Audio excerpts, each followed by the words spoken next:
Hello and welcome to Walker Tea Review. I'm Jason Walker with a pu'er. Now pu'ers can be shung, they can be shu, which is can be translated as green or raw, or matured, seasoned, cooked even is sometimes how it's aged in that shu version. So not all pu'ers are the same. This one is actually a shu or sho, depending on who's pronouncing it. And I'm scooping out enough here. You'll notice this is a loose pu'er. There are loose pu'ers and there are cake pu'ers, and I'm scooping out enough of this loose pu'er to cover the bottom inch diameter of my 3-ounce guy one here. I'm going to add a little bit of water. And I want a little bit to sit above the rim of the lid. Now, generally I steep tea, a green, a black, a oolong, steep them longer. But if I do that with this one, it's going to be pretty dark, pretty heavy. But while I will let this steep for a while and talk about this tea as we do, I may kind of stop or interrupt and pour this in a moment. But this tea, Teavivre, this is their MengkuPalace ripened. Again, that ripened is the shu part. Golden Buds Loose Pu'er 2007. You can get a sample size of 14 grams available for $2. Teavivre's product page for this particular tea says that this is from the Mengku region. It's actually from the Mengku tea manufacturer or tea company. So you'll find this information on the product page. Oftentimes you will find this also on the label. Lots of information on the actual product label that you can receive if you order in a zip top pack like this. So yeah, what we want to do then is look at this tea. Now, the reasons I generally prefer the shung, the raw, that is the green tea leaves, and they are allowed to age more, I should say,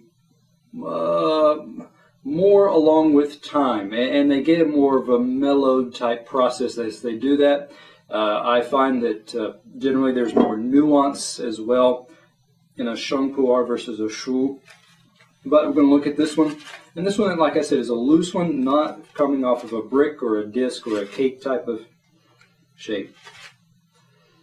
First off, aromas. It has that, some of those characteristic of shu pu'ers, ripened pu'ers, of that kind of a light mushroomy type smell.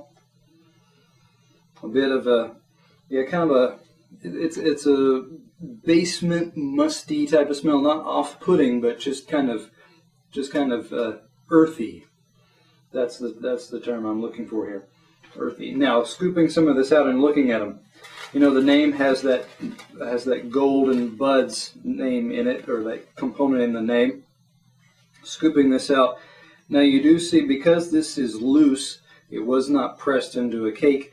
You get lots of wiry small sections of leaves or leaves intact. Although these are fairly small portions, less than an inch, less than half an inch even in length in a lot of cases.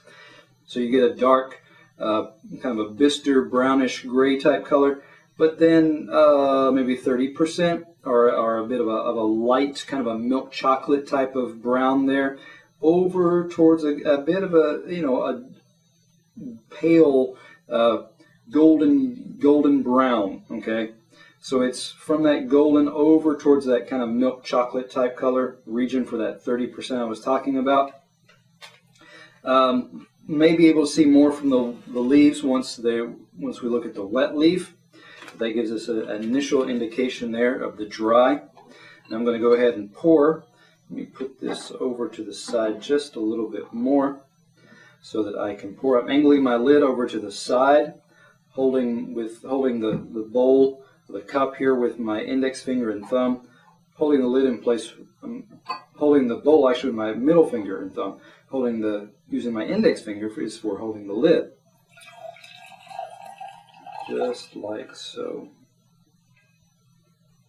All right, dark inky color. This is You can get these kind of colors from especially shu pu'ers like this.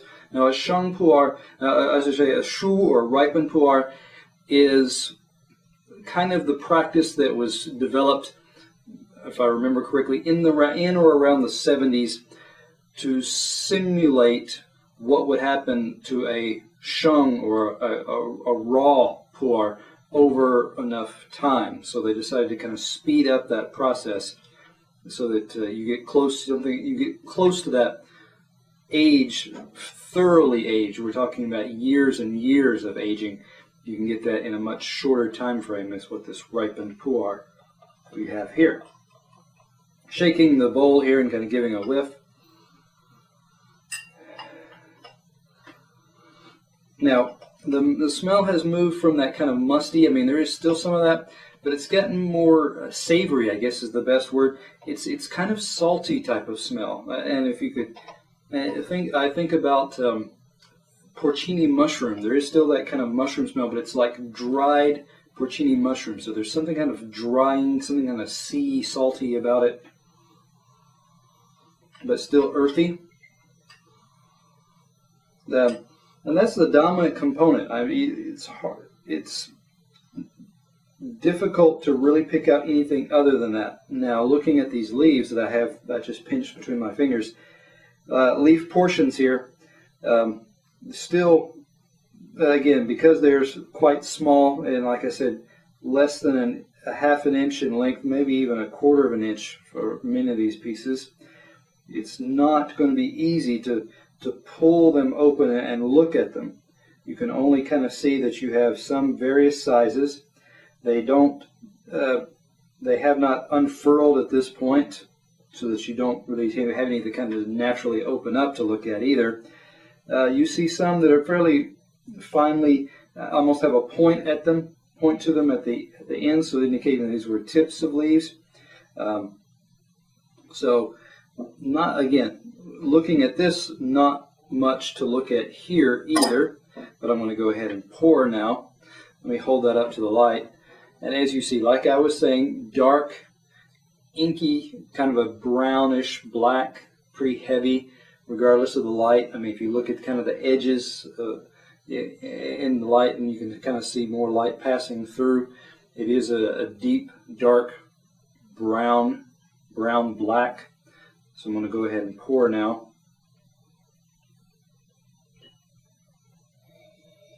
Still a lot of that earthy smell. It's mellowed into a kind of a mellow, sweet, earthy smell. Not quite sweet potato, more like a damp, sweet wood, like a damp, sweet cedar type of smell. A little bit of that going on.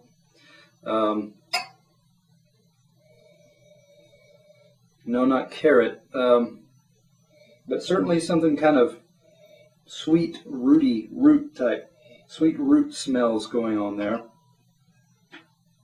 Think of saplings, tree roots dug up, can have kind of a sweet smell to them.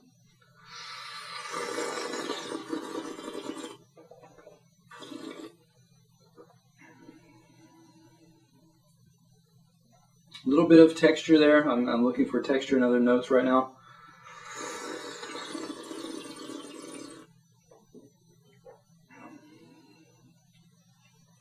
A little bit of sweetness that's built up.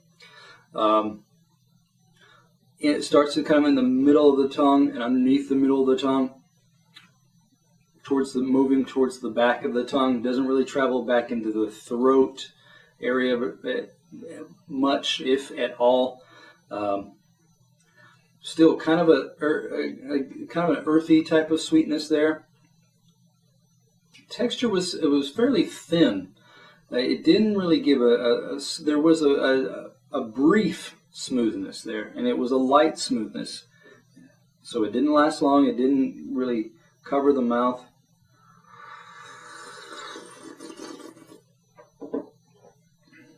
On the other hand, it's not a harsh mineral type component to it either. It's not extremely bitter or astringent in that sense either. aftertaste. I'm building up a little bit more kind of a thin, watery type of sweetness there. Off-camera steepings. Let me talk about that for just a moment. Off-camera steepings. I steep this one multiple times, and you can, with pu'ers, you can generally get more steepings out of a pu'er than say a green tea or some of the other types of tea. Characteristics fairly steady. I would say the second steeping loosened these up probably a little bit more than the first one in off-camera tastings. And of course, it lasted for several. I did not detect a noticeable nuance or change. I did detect probably the body, the texture did get a little bit thicker in the second, third steeping, for example. So it does get a little bit better over subsequent steepings. But overall, this tea, I mean, it's a loose pu'er, and loose pu'ers generally are not at the upper end of the quality range spectrum of all the pu'ers that are out there. So, as a loose pu'er, as a pu'er, it's okay as a loose pu'er. As a pu'er in general, I would give this one like an 85. It's just kind of meh to me. So I hope there are teas out there that you're looking for that are just stable, daily, comfortable teas that you want to use or want to enjoy regularly. And there may be those that you're using for a treat, something to really wake up your senses as well. So come back to Walker Tea Review to find that range of teas that's right for you.